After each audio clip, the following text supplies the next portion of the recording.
ஏழு தலைமுறைகள் பாரம்பரியமிக்க ஒரே சித்த மருத்துவ ஸ்தாபனம் சேலம் சிவராஜ் சித்த வைத்தியசாலை. இப்பொழுது சேலம், ஈரோடு, சென்னை, ஹொசூர், திருப்பத்தூரில் தினசரி மருத்துவரை சந்திக்கலாம். தொடர்புக்கு 9842722250. ஸ்ரீ சாய் சங்கரா கோவில் நகரம் காஞ்சிபுரம் அருகில் ஏனாத்தூரில் விவசாய பண்ணை தோட்டம் விற்பனைக்கு. தொடர்புக்கு 9090656533.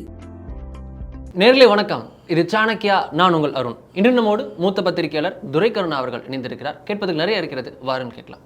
வணக்கம் சார். வணக்கம் சகோதரா. ரொம்ப நாளாக நம்ம இதை பற்றி பேசிகிட்டு இருந்தோம். நீங்கள் என்னோடய பேட்டியில் பல முறை இதை சொல்லியிருக்கீங்க. 26 மட்டும் பிரிந்திருக்கக்கூடிய அதிமுகவின் ரத்தத்தின் ரத்தங்கள், கூட்டணி உடைந்திருக்கும் கூட்டணி, இந்த இரண்டையும் சேர்த்தா மட்டுமே ஆட்சிக்கு வர முடியும்னு சொன்னீங்க. இபிஎஸ் அவர்கள் காதுக்கு விழுந்துருச்சு போல டெல்லிக்கு சென்றார். திரு அமித்ஷா அவர்களை சந்தித்திருக்கிறார். கூட்டணி உறுதி என்பது நமக்கு கிடைக்கக்கூடிய தகவல். ஏறத்தாழ உறுதி. இன்னும் சில மாதங்களில் உறுதியாக இருக்கிறது, அஃபிஷியலாக அறிவிக்கப்பட இருக்கிறது. மேலும் பல கட்சிகளை உள்ளே இழுக்க வியூகம் வகுக்கப்படுகிறது. ஓபிஎஸ், டிடிவி போன்ற முக்கிய தலைவர்களை எப்படி அகாமடேட் பண்ணலாம் அப்படின்றதற்கும் வியூகம் வகுக்கப்பட்டு வருவதாக தகவல்கள் கசிந்திருக்கின்றன. 2021 நடக்காதது 26 நடக்குமோ அப்படின்னு எல்லாருமே வியூகங்களை வகுத்து பேசி வருகின்றனர். உங்கள் பார்வை? பொதுவாக நம்ம பல பதிவுகளில் நம்ம பேசுகிற போது சொன்னோம், அரசியலை பொறுத்தளவில் யாருமே நிரந்தர நண்பனும் இல்லை, நிரந்தர பகைவனும் இல்லை. தேர்தல் என்று வந்துவிட்டால் யாரோடும் யாரும் கைகோர்ப்பார்கள். வெற்றி ஒன்றுதான் இலக்கு, கொள்கை லட்சியமெல்லாம் இல்லை. இவரோடு சேர்ந்தால் வெற்றி பெறுவோம் என்றால் அவங்களோட சேர்ந்து தான் பயணிப்பாங்க. அதனால் முரண்பாடு இருக்கிறது, காலகாலத்திற்கும் இவர்கள் இனி ஒன்றே சேர மாட்டார்கள் அப்படிங்கிற மாதிரியெல்லாம் கூட பல விவாதங்கள் நடக்கும். நான் இனிமேல் ஒருபோதும் இந்த கட்சியோடு நான் அணி சேரவே மாட்டேன் என்றெல்லாம் பிடிவாதமாக பேசிட்டு தேர்தல் நெருங்க எல்லா இடத்துலையும் போய் துண்டு போடுவாங்க. அந்த மாதிரியான ஒரு நிலைப்பாடு தான் கடந்த 50-60 ஆண்டுகளாக நம்ம பார்த்துக்கிட்டு இருக்கோம். ஒரு பொது எதிரியை வீழ்த்த வேண்டும், மக்கள் நலனில் அக்கறை உள்ள அரசியல் கட்சிகள் ஒன்று சேரும், அப்படி ஒரு கான்செப்ட் தான் 1967 பிறகு அண்ணா உருவாக்கினார். 49 கட்சியை தொடங்கி கிட்டத்தட்ட 57, 62 2 தேர்தலை முடிச்சுட்டு 67 பார்க்கிறார். காங்கிரஸ் கட்சி இன்னும் பலம் வாய்ந்ததாகவே இருக்கிறது, தனித்து போட்டியிட்டு வீழ்த்த முடியாது என்று வருகிற பொழுது தான் முரண்பட்டு நின்ற பல்வேறு நவகிரக மாதிரி ஆளுக்கு ஒரு திசையில் இருந்த எல்லோரையுமே ஒருங்கிணைக்கிறார். சுதந்திர கட்சியுடைய ராஜாஜி, கைதம் மில்லத் அவர்கள், மாப்போசி அவர்கள், நாம் தமிழர் என்ற சிபா ஆதித்தனாருடைய அரசியல் கட்சி, பொது உடைமை கட்சிகள், ஃபார்வர்ட் பிளாக், இப்படி பல்வேறு அரசியல் கட்சிகளும் ஒருங்கிணைத்து அந்த தேர்தலை அது ஒரு உறுதியாக இருந்து எதிர்கொண்டதனுடைய விளைவு 67 ஆட்சி மாற்றம் வருகிறது. அன்று முதல் இன்று வரைக்குமே மாறி மாறி திராவிட கட்சிகள் தான் ஆட்சி அதிகாரத்திற்கு வருகிறது. எந்த ஒரு தேசிய கட்சியும் தனித்து நின்று வெற்றி பெற முடியவில்லை. இந்த திராவிட கட்சிகளுக்கு மாற்றாக களம் இறங்குகிறோம் என்று வந்த பாமக, மதிமுக, அந்த மக்கள் நல கூட்டணி எதுவுமே சோபிக்கலை. அரசியல் களம் என்பது இவர்கள் கையில் தான் அப்படிங்கிற மாதிரி ஆயிடுச்சு. அந்த அளவுக்கு திராவிட முன்னேற்ற கழகம், அனைத்து இந்திய அண்ணா திராவிட முன்னேற்ற கழகம் கட்டமைப்பை வலுப்படுத்திடுச்சு. அவர்களுடைய தொண்டர்கள் பலமாகட்டும், நிர்வாகிகளுடைய நியமனங்களாகட்டும், மக்களுடைய ஆதரவும் மாறி மாறி பெற்று ஆட்சி அதிகாரத்துக்கு வந்துட்டாங்க. 2024 நடைபெற்ற அந்த நாடாளுமன்ற பொது தேர்தலில் பாரதிய ஜனதா கட்சியும் அதிமுகவும் இணைந்து களம் கண்டிருந்தால் ஒரு 20-25 தொகுதியில் வெற்றி பெறுவதற்கு வாய்ப்பு இருப்புங்கிறது தேர்தல் முடிந்த உடனே 2 பேருமே, பாஜகவும் பேசினாங்க, அதிமுகவும் பேசினாங்க. அப்போ இது தவறு செய்து விட்டோம் என்கிற எண்ணமும் உணர்வும் இரு தரப்பாருக்குமே வந்தது. அண்ணா திராவிட முன்னேற்ற கழகத்தை பொறுத்தளவில் இந்த 52 ஆண்டு காலமாக இல்லாத ஒரு பெரும் தோல்வி, சரிவு, பின்னடைவு வந்தது. இது ஒரு பெரிய கவலையை அதிமுகவின் மூத்த தலைவர்களிடம் உருவாக்கினது. எப்படியாவது நாம் மீண்டும் திமுக, ஏன்னா அதிமுக தொடங்கியதன் நோக்கமே திமுகவை அரசியலேருந்து அப்புறப்படுத்த வேண்டும் அப்படிங்கிற அது ஒரு மக்கள் விரோத சக்தி அப்படிங்கிற மாதிரி தான் இந்த கட்சியினுடைய நிறுவன தலைவர் புரட்சித் தலைவர் எம்ஜிஆர் அடையாளப்படுத்தி அந்த வழியில் தான் ஒரு தொடர் வெற்றிகளை பெற்றார். 1977, 80, 84 ஒரு 3 தொடர் வெற்றிகளை பெற்றார். அதன் பிறகு அவருடைய மறைவுக்கு பிறகு செல்வி ஜெயலலிதா அவர்களும் 91, 2001, 2011, 2016 என்று 7 முறை ஆட்சி கட்சியாக இருந்தது. கிட்டத்தட்ட 30-31 ஆண்டுகள் இந்த தமிழ்நாட்டை ஆண்ட கட்சி. நடைபெற்று முடிந்த 24 நாடாளுமன்ற பொதுத் தேர்தலில் அவ்வளோ ஒரு சரிவை சந்தித்த உடனே தான் ஒரு சிந்தனைக்கு, மாற்று சிந்தனைக்கு வர வேண்டும், இந்த கட்சியை வழிநடத்துகிற திரு எடப்பாடியாருடைய போக்கு சரியில்லை, அவர் வகுக்கிற வியூகங்கள் சரியில்லை அப்படிங்கிற மாதிரி பார்வை வந்தது. 2023 காலகட்டங்கள்லேயே பாரதிய ஜனதா கட்சியிலிருந்து வெளியேறும்போது அவருக்கு என்னென்னா, நாம் பாஜகவோடு இருப்பதால் தான் திமுகவிலே அணி சேர்ந்திருக்கிற அரசியல் கட்சிகள் நம்மிடம் வர தயங்குகிறது, சிறுபான்மை வாக்குகள் நம்ம வந்து சேர்வதில்லை அப்படிங்கிற பார்வை அவருக்கு வந்து யாரோ ஒரு தவறான ஆலோசனையை தெரிவித்ததன் விளைவாக தான் அங்கேருந்து வெளியில் வந்தார். ஒரு மெகா கூட்டணியை கட்டமைத்துருவோம் என்று கருதினார். அது நடைபெறவே இல்லை. சரி, வேட்பாளர்களையாவது வெற்றி பெறக்கூடிய அளவுக்கு மரியாதைக்குரிய வாக்குகளை பெறக்கூடிய அளவிற்கான வேட்பாளர்களை தேர்வு செய்தார்னா அதுவும் இல்லை. அதனுடைய விளைவு தான் நம்ம பேசின அந்த 23% கூட்டணியே சுருங்கி நிற்கிது. ஆமாம், அந்த அளவுக்கு போயிடுச்சு அப்படிங்கிறது யதார்த்த நிலை. அப்போது தான் இவங்க நாம் பல பதிவுகளில் குறிப்பிட்டது மாதிரி மூத்த தலைவர்கள் வந்து வலியுறுத்துகிறாங்க, கள யதார்த்தம் வேறாக இருக்கிறது, நாம் ஒருங்கிணைந்து ஒரு வலுவான கூட்டணியை உருவாக்கினால் மட்டுமே 2026 வெற்றி பெற முடியும் அப்படிங்கிறத வலியுறுத்துகிறாங்க. ஆனால் அவர் பிடிவாதமாக இருந்தார். இணைப்பு என்கிற பேச்சுக்கே இல்லை அப்படின்னாரு. பாரதிய ஜனதா கட்சியோடும் உடன்பாடு இல்லை அப்படிங்கிற போக்கு கடந்த ஒரு மாதம் வரைக்குமே இருந்தது. அதாவது கோயம்புத்தூரில் மரியாதைக்குரிய அமித்ஷா அவர்கள் வந்தபோது இவங்க தரப்புலேருந்து வேலுமணி தரப்புலேருந்து சந்தித்த போது தான் அங்கே தான் ஒரு உறுதிப்பாடு எடுக்கப்பட்டது. அந்த கோவையில் சிவராத்திரியின் போது நடந்த வேலுமணி அவர்களுக்கும் அமித்ஷா அவர்களுக்குமான அந்த சந்திப்பு, நீங்கள் கூட சொல்லியிருந்தீங்க, வேலுமணி அவர்கள் கூட ஒரு 5,000 பேர் முக்கிய நிர்வாகிகளும் போய் திரு அமித்ஷா அவர்களை சந்தித்திருந்தாங்கன்னு. ஸோ அதை ஒட்டி நடந்த திரு வேலுமணி அவர்களுடைய மகன் திருமணம், அதில் திரு அண்ணாமலை அவர்கள் பங்கேற்றது, இதெல்லாம் சீக்வன்ஸாக பார்த்து தான் இது நடந்தது. நிச்சயமாக அங்கே தான் பிள்ளையார் சொல்லி போடப்பட்டது. அந்த 24 நாடாளுமன்ற தேர்தல் முடிந்தோடனே வேலுமணி தான் சொன்னார், நாம் தப்பு பண்ணிட்டோம், பாரதிய ஜனதா கூட்டணி இணைந்திருந்ததுன்னா வெற்றி பெற்றிருக்க முடியும் அப்படிங்கிற கருத்தை அவர் சொன்னார். அதே கருத்தாக்கத்தில் தான் பல முன்னணி தலைவர்கள் இருக்கிறாங்க. அரசியலில் வெற்றி தோல்வி என்பது சகஜம், தொடர் தோல்வி என்பது ஒரு கட்சியை பின்னடைவுக்கு சரிவுக்கு கொண்டுனா தலையெடுக்க முடியாத ஒரு சூழல் வந்துடும் அப்படிங்கிறத உணர்ந்து தான் இந்த தேர்தலை பொறுத்தளவில் அண்ணா திராவிட முன்னேற்ற கழகம் என்டிஏ இந்த 2 அணிகளும் இணைகின்ற பொழுது அவங்க ஒரு 18-19% இருக்குது, இங்கே ஒரு 23% இருக்கிறது. இதை தாண்டி சிறிய கட்சிகளும் வருகிற பொழுது ஒரு கணிசமான வாக்குகளை பெற முடியும். நாடாளுமன்ற தேர்தலை விடவும் சட்டமன்ற தேர்தலில் அதிமுகவுக்கு கூடுதல் வாக்குகள் கிடைக்கும். அங்கே நாடாளுமன்ற தேர்தல் எடப்பாடியே சொன்ன மாதிரி நாடாளுமன்ற தேர்தல் யார் பிரதமர் என்பதால் நம்ம ஆட்கள் வாக்கு போட 1 கோடிக்கு மேலே நம்ம உறுப்பினர்கள் வாக்கு போடலை அப்படின்னு சொன்னார்ல, அதில் 0.5% வந்ததுன்னா நிச்சயமாக வெற்றி நிச்சயம் என்பதை உணர்ந்து நான் அடிக்கடி சொல்லுவேன்ல, எடப்பாடியார் தன்னுடைய பிடிவாதத்தை தளர்த்தி கட்சியை ஒருங்கிணைந்து ஒரு வலுவான கூட்டணியை உருவாக்கணும். எனவே அதற்கான ஒரு புள்ளியாக நேற்றைய தினம் டெல்லியில் நடந்த அந்த விஷயத்தை நம்ம பார்க்குறோம். அவர் மக்கள் பிரச்சனைக்கு போனேன், ஆஃபீஸை பார்க்க போனேன்னு காரணம் சொன்னாலும் என்ன காரணம் அப்படிங்கிறது பொது வெளிகளில் மக்கள் மத்தியில் அரசியல்வாதிகள் மத்தியில் வெளிப்படையாகவே தெரியும். இது ஒரு ஆரோக்கியமான புத்திசாலித்தனமான முடிவு அப்படின்னு தான். ஏன்னா கட்சியை காப்பாற்றி ஆகணும், கட்சியின் நலன் முக்கியம், கட்சியினுடைய எதிர்காலம் முக்கியம், கட்சியின் வெற்றி முக்கியம். அதற்கு இவங்க வந்து இணங்கி போகணும் அப்படிங்கிறது தான். நமக்கு பல உதாரணங்கள் இருக்கிறது. 70களில் நம்ம பார்த்தோம், 76, 80 காலகட்டங்கள் வரைக்கும் 79 வரைக்குமே மரியாதைக்குரிய திருமதி இந்திரா காந்தி அவர்கள் மிக கடுமையாக விமர்சித்தார். ராட்சசி, அரக்கி, பெண் ஹிட்லர்லாம் அன்றைய தினம் அந்த முரசொலி பத்திரிகையில் பார்த்தோன்னா அவ்வளவு நாரச நடைகளில் எழுதினாங்க. ஆனால் 80ல் நேருவின் மகளே வருக, நிலையான ஆட்சி தருக அப்படிங்கிற மாதிரி கொண்டு வந்துட்டார். பாரதிய ஜனதா கட்சியும் திரு கருணாநிதி அவர்கள் கடுமையாக விமர்சித்தார். பண்டாரம், பரதேசி, இது இந்தியாவை அழிக்க வந்த ஆக்டோபஸ் அப்படின்லாம் கடுமையாக விமர்சனம் பண்ணார். அப்புறம் வந்து குறைந்தபட்ச செயல் திட்டத்தோடு நாங்கள் பாஜகவோட கூட்டணி சேர்றோம் அப்படின்னு கூட்டணி சேர்ந்து ஆட்சி அதிகாரத்தில் இருந்தாங்க. அதனால தான் குறிப்பிட்டேன், யார் யாரோடும் கைகோர்ப்பார்கள்.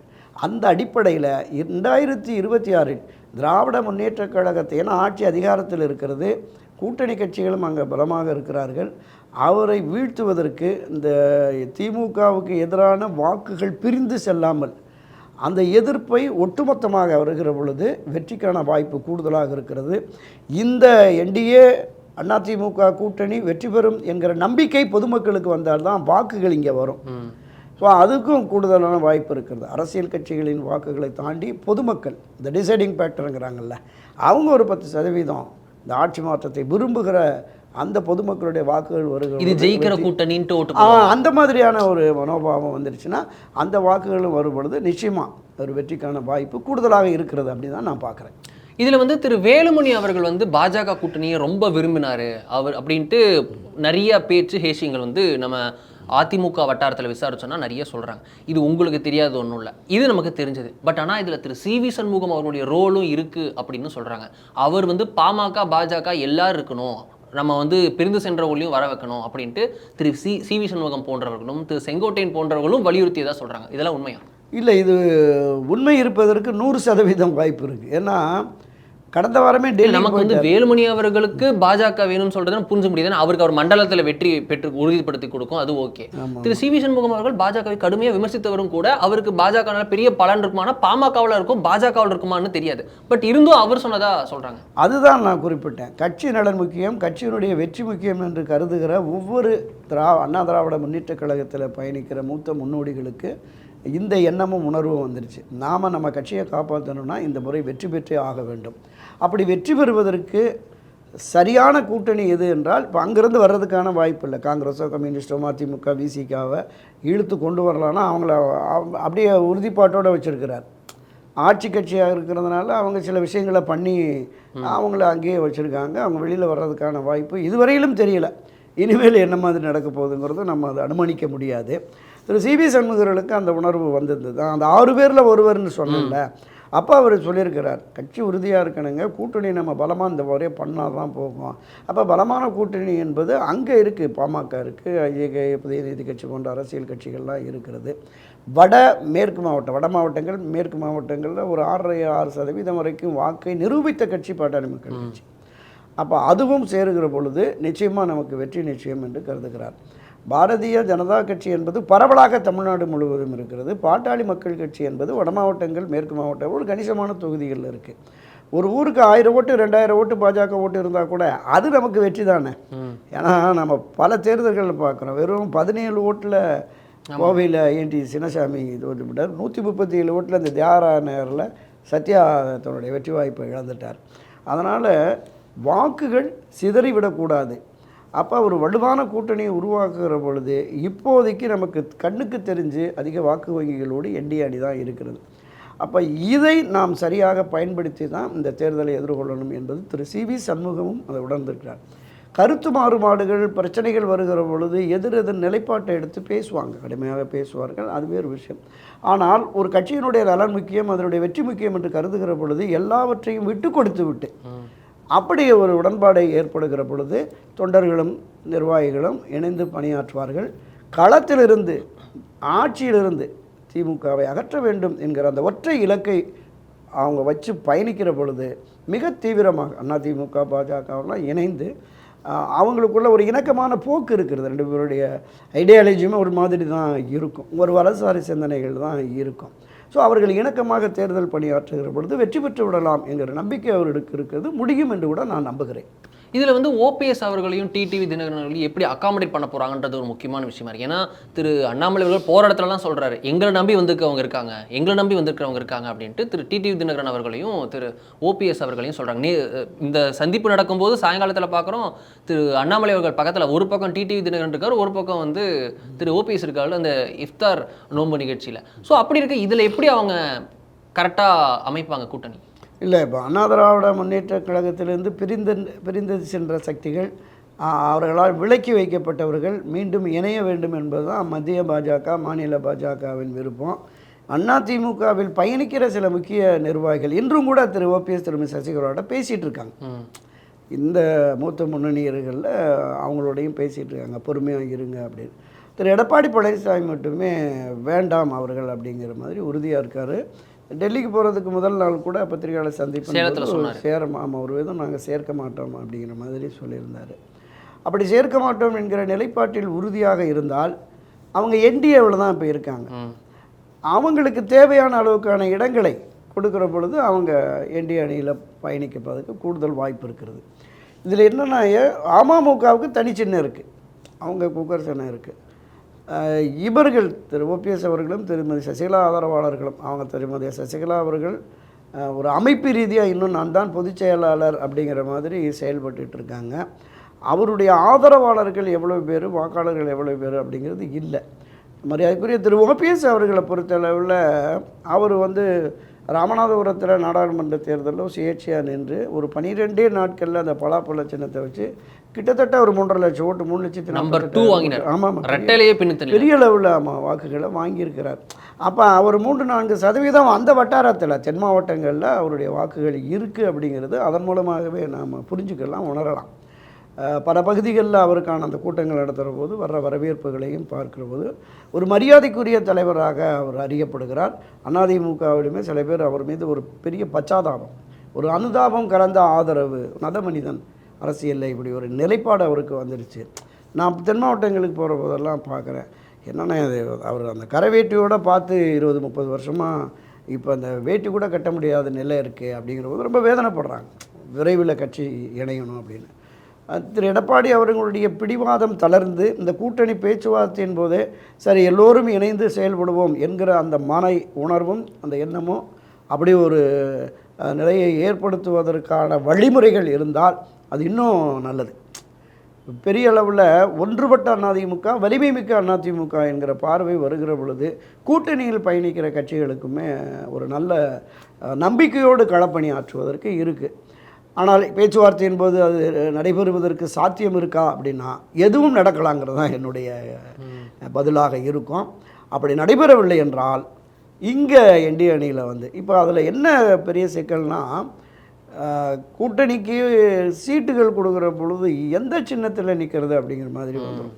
இரட்டை இலை சின்னம் தொடர்வார்களா அல்லது ஓபிஎஸ் அவர்களுக்கு பிரச்சனையாக இருக்கும், அவருக்கு ஒன்றும் பிரச்சனை இல்லை. ஆமாம், அப்போ மீண்டும் சுயேட்சை சின்னதாங்கிற போது ஏற்கனவே ஒரு சின்னம் அறிமுகப்படுத்தி அந்த ராமநாதபுரத்தில் அறிமுகப்படுத்தி ஓரளவுக்கு ஒரு குறைந்த வாக்குகளை வெற்றி தவற விட்டாலும் கணிசமான வாக்குகளை பெற்ற அந்த சின்னத்தை கூட நீங்கள் எடுத்துங்க அப்படிங்கிற மாதிரி போகலாம். அது எந்த அளவுக்கு அவருடைய எதிர்காலத்தை, அரசியல் எதிர்காலத்தை தீர்மானிக்கக்கூடிய அளவுக்கு ஒரு கணிசமான அளவிற்கான இடங்களை கொடுத்து அவர்களுக்கும் ஒரு வாய்ப்பை கொடுத்தா நிச்சயமாக வெற்றி என்பது திமுகவை ஆட்சி அதிகாரத்திலிருந்து அகற்றுறதுக்குரிய வெற்றியை பெறுவதற்கு இந்த மனமாச்சரியங்களை, கருத்து வேறுபாடுகளை கடந்து அனைவரும் ஒன்றிணைந்து களம் இறங்கினால் மட்டுமே சாத்தியம் என்பதை இன்னும் கொஞ்சம் அதிகமாக திரு எடப்பாடி பழனிசாமி உணர வேண்டும் என்பது தான் என்னுடைய படிமான வேண்டுகோள், கருத்து. இதில் எவ்வளோ இடஒதுக்கீடுலாம் இருக்குன்னு நினைக்கிறீங்க அந்த தொகுதி ஒதுக்கீடுலாம்? ஏன்னா 2021 பார்த்தோம் அப்படின்னா 25 சீட்டு பாமகக்கு, பாஜகவுக்கு 21 சீட்டு. அப்போ அமமுகவுக்கு 15 சீட் கூட தரமாட்டேன்னு சொன்னாங்க. இப்போ அமமுக, பாஜக, பாமக எல்லாரும் அதிமுக கூட்டணிக்கு வரணும்னா அதே நிலைமையில எந்த கட்சிகளும் இல்லை. மூன்றுமே வந்து வேறு ஒரு ஸ்டேச்சரில் உருவெடுத்திருக்காங்க. பாஜக வளர்ந்துருக்கு, பாமக திருப்பி ஸ்டேபிள் பண்ணியிருக்கு, அமமுக பாஜகவின் பரிபூர்ண ஆதரவுடன் அங்கேயே வந்து அவங்க பத்திரமா செட்டில் ஆயிருக்காங்க. அப்படின்றப்போ அதிமுக எப்படி இவங்க எல்லாத்தையும் டீல் பண்ண போகுது? எவ்வளோ சீட்டு? ஏன்னா பாஜக வந்து கடந்த முறை 3% சொன்ன கட்சிக்கு 21 சீட் கொடுத்தாங்க. இம்முறை 11.5% நிரூபிச்சிருக்காங்க லோக்சபாவில். இப்போ எவ்வளோ வந்து அவங்க கொடுப்பாங்க? அமமுகக்கு எப்படி அதுக்குள்ளே உள்ளுதுக்கீடு கொடுப்பாங்க? பொதுவாக மீண்டும் அண்ணா திராவிட முன்னேற்ற கழகம் ஆட்சி அதிகாரத்திற்கு வர வேண்டும், அதற்காகத்தான் நாங்கள் ஒரு வலுவான கூட்டணியை உருவாக்குறோம் என்று திரு எடப்பாடி பழனிசாமி சொல்கிறார். குறைந்தபட்சம் ஒரு 150 இடங்களில் நின்றால்தான் ஒரு 120-128 இடங்கள் வெற்றி பெற முடியும் என்கிற மாதிரி இருக்குது. ஏன்னா மிக குறைந்த இடத்துல திராவிட முன்னேற்ற கழகம் போட்டியிட்டு ஒரு மைனாரிட்டி ஆட்சியாக 2016 ஆமாம் 2006-11 காலகட்டத்தில் அப்படி ஒரு நெருக்கடி ஏற்பட்டுருச்சு. ஸோ அப்படிப்பட்ட நெருக்கடியை விரும்பாது. இந்த சந்திப்புக்கு பிறகு டெல்லியில் மரியாதைக்குரிய அமித்ஷா அவர்கள் வந்து தமிழ்நாட்டில் என்டிஏ தலைமையில் ஒரு ஆட்சி அமைகிற பொழுது ஊழல், குடும்பம் இதெல்லாம் விலகுங்கிற மாதிரி ஒரு பதிவு போட்டிருக்கார். அதே கருத்தாக்கத்தில் தான் திரு அண்ணாமலை அவர்களும் என்டிஏ தலைமையில் தான் இங்கே ஆட்சி அமையும் அப்படின்னு சொல்லியிருக்காரு. கடந்த வாரம் கூட திரு அமமுக பொதுச்செயலாளர் தினகரன் அவர்களும் என்டிஏ தலைமையில் தான் ஆட்சி அப்படிங்கிறாங்க. அப்போ என்டிஏ தலைமையில் ஆட்சி அப்படிங்கிற போது ஒரு கான்செப்ட் என்ன மாதிரியான அங்கே பேச்சு வருதுன்னா, 1980 திராவிட முன்னேற்ற கழகம், இந்திரா காங்கிரஸ் 50-50 சீட் ஷேரிங் போட்டு கூட்டணி ஆட்சின்னு ஒரு கான்செப்டை எடுத்தாங்க. அது புரட்சித் தலைவர் எம்ஜிஆருடைய செல்வாக்கு, மக்கள் செல்வாக்கு அவருடைய ஆட்சியை இடையிலேயே கவிழ்த்து விட்டதால் அவர் மீது ஏற்பட்ட அந்த அனுதாபம் என்பதும் மீண்டும் திரு எம்ஜிஆர் அவர்களே 5 மாதத்தில் ஆட்சி அதிகாரத்திற்கு வந்து விட்டார். இப்போ அதே ஃபார்முலா படி இப்போ என்டிஏவுக்கும் இவங்களுக்கும் ஒரு 50-50 சீட் ஷேரிங். என்டிஏ இருக்கிற நீங்கள் குறிப்பிட்ட பாமக, தமாக, புதிய நீதி கட்சி, இந்த சிறிய கட்சிகளுக்கு எல்லாமே அவங்க அகாமடேட் பண்ணிடுது. இவங்களுக்கு 50% அதிமுக. இப்போ இருக்கிற அவரோடு இருக்கிறது தேமுதிக, எஸ்டிபிஐ, 1-2 சிறிய கட்சிகளுக்கும் போது அதுக்கெல்லாம் 2 இடம் 1 இடம் கொடுத்தாலே போகிறோம். அதனால் அந்த மாதிரியான ஒரு 50-50 சீட் ஷேரிங் அப்படிங்கிற மாதிரி ஒரு பக்கம் அது பேசுகிறாங்க அப்படிங்கிற மாதிரி டெல்லியில் நம்ம ஊடக நண்பர்கள், பத்திரிகை நண்பர்கள் தான் சொல்கிறாங்க. அப்படி இல்லைன்னு இன்னொரு பார்வை என்ன இருக்குன்னு சொல்கிறாங்கன்னா 144 இடங்கள் அதிமுக திரு எடப்பாடி பழனிசாமி 144. ஆமாம். மீத உள்ள 90 இடங்கள் என்டிஏ அணி கொடுக்குறது. அந்த 90 நாங்கள் ஷேர் பண்ணிக்கிறோம் அப்படிங்கிற மாதிரி அப்படி ஒரு டாக்கும் இருக்குது அப்படிங்கிற மாதிரி. ஒன்றுபட்ட வலிமையான அதிமுக என்று வருகிற பொழுது பேரம் பேசுவதற்கான வலிமையும் திரு எடப்பாடி பழனிசாமிக்கு இருக்கும். அப்போ இன்றைக்கு ஒரு பலகீனமான நிலையில் இருக்கிறதுங்கிறது நம்ம யதார்த்தத்தை பார்க்குறோம். அப்படி ஒன்றுபட்ட வலிமை மிக்க அதிமுக என்பது திமுகவை விடவும் ஒரு ஆகப்பெரிய அரசியல் கட்சி. புரட்சித்தலைவர் எம்ஜிஆர் காலத்திலும் சரி, ஜெயலலிதா காலத்திலும் அப்படி ஒரு நிலை இருந்திருந்ததுன்னா பாஜகவை இங்கே வரவழைச்சு கூட்டணி பேச்சுவார்த்தை நடத்துவாங்க. அப்போ நீங்கள் பலகீனமான நிலை இருப்பதாக தான் அவர்களுடைய அழைப்பை ஏற்று இப்போ டெல்லியில் போய் பேச்சுவார்த்தை நடக்குது. எந்த வகையிலும் தனித்தன்மையை அதிமுக விட்டு கொடுக்கக்கூடாது என்பதால் கூடுதல் இடங்களை பெற்று கூடுதல் வெற்றியை பெற வேண்டும் அப்படிங்கிற மாதிரி இந்த 144 இடங்கள் இவங்க எடுத்துகிட்டு 90 இடங்கிறது 90, 70, 80 ஏதோ ஒரு அளவுக்கு அங்கே நாங்கள் 150 மிச்சம் 84 கொடுக்குறோம் நீங்கள் வச்சுங்க அப்படின்னு கூட இவங்க பேசி வரலாம். அது மாதிரியான ஒரு நிலை உருவாகுவதற்கும் கூடுதல் வாய்ப்பு இருக்குது. இதை தாண்டி இந்த சீட் பேரத்தில் பெரிய அளவில் பிரச்சனைகள் உருவாகி இதிலிருந்து வெளியேறி போகிறதுக்கு யாருமே விரும்ப மாட்டாங்க. ஏன்னா எங்கேயும் போக முடியாது. கூடுதலாக நீங்கள் குறிப்பிட்டது மாதிரி சீமான் அவர்களையோ இல்லை விஜய் அவர்களையோ கூட ஒரு கூடுதல் பலமாக சேர்ப்பதற்கான வாய்ப்பு இருக்குது. ஆனால் அவர்களுக்குமே குறைந்தபட்சம் 30-40 இடங்கள் ஒதுக்க வேண்டியதுக்கான இங்கே பிரச்சனை வந்துடும். அதனால் இவர்களுக்குள் இப்போ இருக்கிற அந்த என்டிஏ அணியும் அதிமுக அணியும் இரண்டும் இணைகிற பொழுது 1-2 ஒரு 4-5 சீட்டுகள் முன்ன பின்ன இருந்தாலும் கூட பாரதிய ஜனதா கட்சியை பொறுத்தளவில் இந்த முறை எண்ணிக்கையை அதிகப்படுத்தணும். ஆட்சி அதிகாரத்திற்கு இப்போது வர முடியாதுங்கிறது அவங்களுக்குமே தெரிஞ்சிருக்கும். இப்போ ஒருவேளை இந்த 144, 90 அப்படிங்கிற மாதிரியான போட்டுட்டு ஒரு 100க்கும் குறைவான இடங்கள் அதிமுக வெற்றி பெற்றதுன்னா அப்போ ஆட்சி அதிகாரத்திற்கு பாமக, பிஜேபி எல்லாரையுமே இணைக்க வேண்டிய ஒரு சூழல் நிச்சயமாக இருக்கும். ஸோ அதை கருத்தில் கொண்டு என்டிஏ தலைமையில் ஆட்சி அப்படிங்கிற மாதிரியான பார்வை பாஜகவுக்கு இருக்கலாம் அப்படின்னு தான் நான் பார்க்குறேன். ரொம்ப இன்ட்ரெஸ்டிங் தகவல்கள். திரு சீமான் அவர்களும் வரலாம்ன்றதை பொடி வச்சு நீங்களும் உறுதிப்படுத்திருக்கீங்க. நிறைய தகவல் வருது, இப்போ நீங்களும் உறுதிப்படுத்தியிருக்கீங்க. ரொம்ப நன்றி சேத்தன். நம்மோட பல விஷயம் குறித்து விரிவாக தெளிவாக பேசிக்க மிக்க நன்றி. நன்றி.